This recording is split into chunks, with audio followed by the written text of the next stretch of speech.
Tumakas si Elias. 11 na kabanata.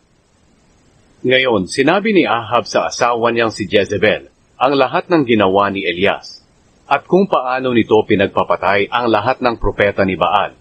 Kaya nagpadala si Jezebel ng mensahe para kay Elias na nagsasabi, "Lubusan sana akong parusahan ng mga Diyos kung sa ganitong oras bukas ay hindi pa kita napapatay, tulad ng ginawa mo sa mga propeta." Natakot si Elias, kaya tumakas siya papunta sa Beersheba na sakop ng Huda, at iniwan niya roon ang utusan niya. Pagkatapos naglakad siya ng isang araw papuntang Ilang. Nagpahinga siya at umupo sa ilalim ng punong kahoy at nanalangin na mamatay na lang sana siya. Sinabi niya, "Sobra na po ito, Panginoon. Kunin na lang ninyo ang buhay ko. Wala naman akong ipinagkaiba sa aking mga ninuno." Pagkatapos humiga siya sa ilalim ng punong kahoy at nakatulog.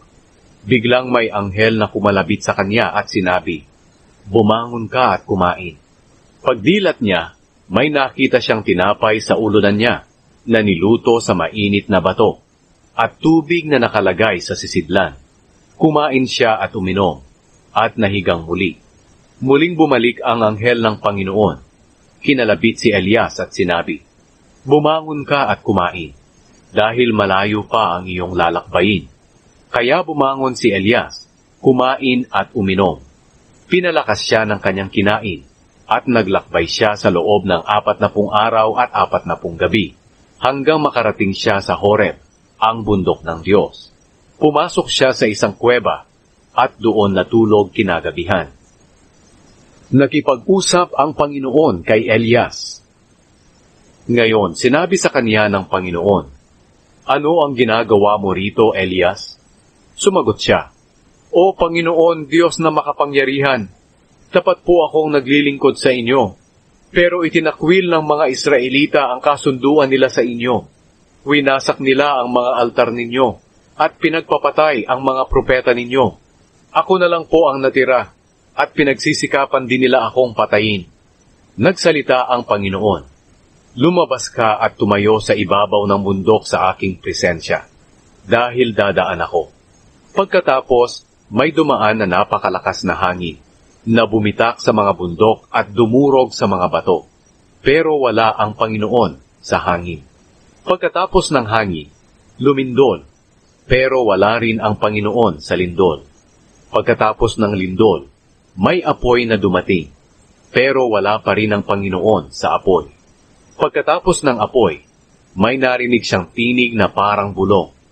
Nang marinig ito ni Elias, nagtakip siya ng kanyang mukha, gamit ang kanyang balabal. Lumabas siya at tumayo sa bungad ng kuweba. Biglang may tinig na nagsabi sa kanya, "Ano ang ginagawa mo rito, Elias?"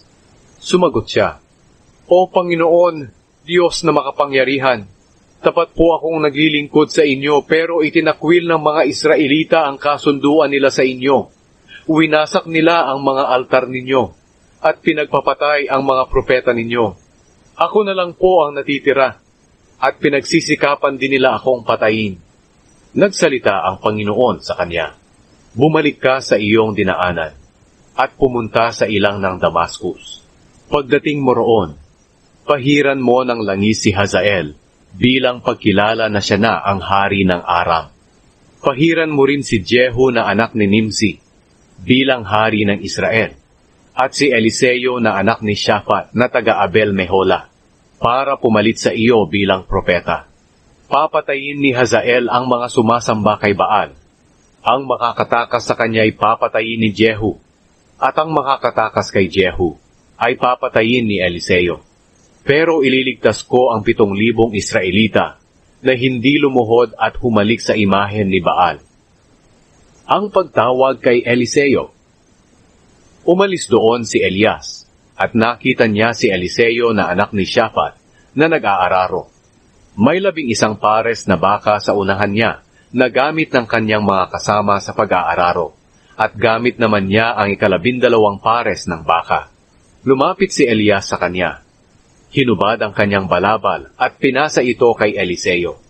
Iniwan ni Eliseo ang mga baka at hinabol si Elias. Sinabi ni Eliseo, hahalik po muna ako sa aking ama't ina bilang pamamaalam, at saka po ako sasama sa inyo. Sumagot si Elias, sige, pero huwag mong kalimutan ang ginawa ko sa iyo.